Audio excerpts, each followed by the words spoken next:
Hello, नमस्ते, जय श्री कृष्ण। आज हम गंगा दशहरा पर्व की जानकारी प्राप्त करेंगे।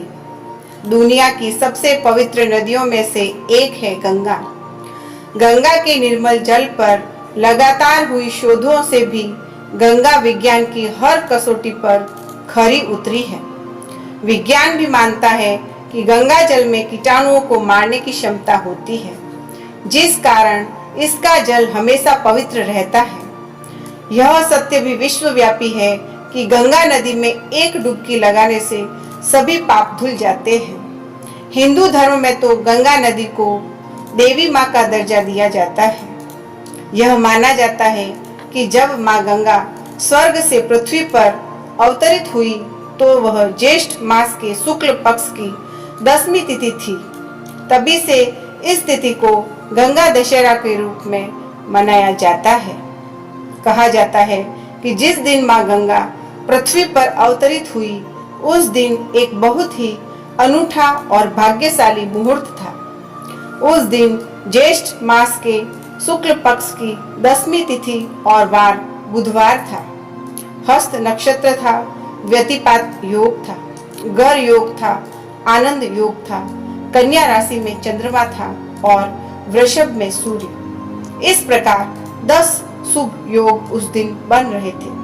माना जाता है कि इन सभी 10 शुभ योगों के प्रभाव से गंगा दशहरा के पर्व में जो भी व्यक्ति गंगा में स्नान करता है उसके ये 10 प्रकार के पाप नष्ट हो जाते हैं। वे 10 पाप इस प्रकार से हैं: बिना आज्ञा या जबरन किसी की वस्तु लेने का पाप, हिंसा का पाप, व्यभिचार का पाप, कटु वचन का पाप, असत्य बोलने का पाप, किसी की शिकायत करने का पाप, असंबद्ध प्रलाप का पाप, दूसरे की संपत्ति हड़पना या हड़पने की इच्छा का पाप, दूसरों को हानि पहुंचाना या ऐसे इच्छा रखने का पाप, व्यर्थ बातों पर परिचर्चा का पाप।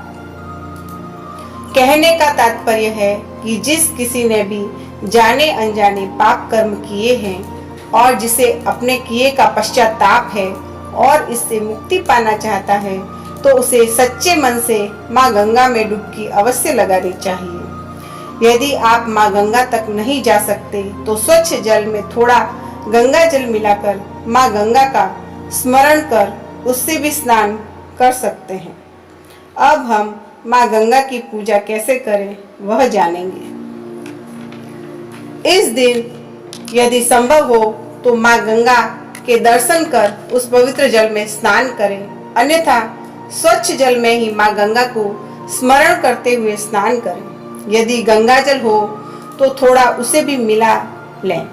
स्नानादि के पश्चात माँ गंगा की प्रतिमा की पूजा करें। इसके साथ राजा भागीरथ और हिमालय देव की भी पूजा अर्चना करनी चाहिए। गंगा पूजा के समय प्रभु शिव की आराधना विशेष रूप से करनी चाहिए,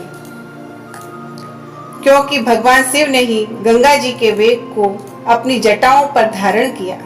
पुराणों के अनुसार राजा भगीरथ ने माँ गंगा को स्वर्ग से पृथ्वी पर लाने के लिए बहुत तपस्या की थी।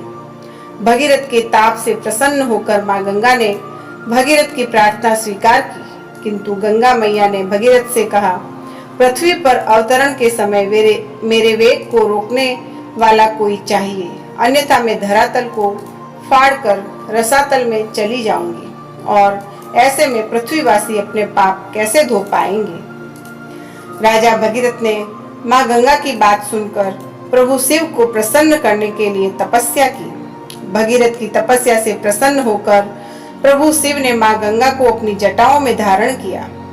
पृथ्वी पर अवतरण से पूर्व माँ गंगा ब्रह्मदेव के कमंडल में विराजमान थी। अतः गंगा मैया पृथ्वी पर स्वर्ग की पवित्रता साथ लेकर आई थी। इस पावन अवसर पर श्रद्धालुओं को माँ गंगा की पूजा अर्चना के साथ दान पुण्य भी करना चाहिए। सत्तू, मटका और हाथ का पंखा दान करने से दुगने फल की प्राप्ति होती है।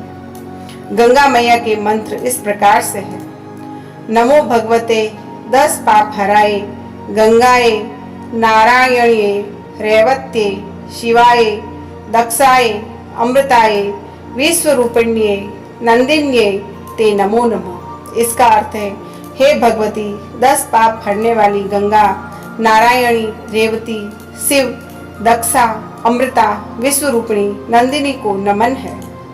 एक दूसरा मंत्र इस प्रकार से है, ओम नमो भगवती हिली हिली मिली मिली गंगे माँ पावय पावय स्वाहा। इसका अर्थ है, हे भगवती गंगे मुझे बार बार मिल और पवित्र कर। यह थी जानकारी गंगा दशहरा पर्व की। इस वीडियो को लाइक व शेयर जरूर करें। मेरे चैनल को सब्सक्राइब करना ना भूलें। बेल आइकन जरूर से प्रेस करें। आज बस इतना ही। धन्यवाद।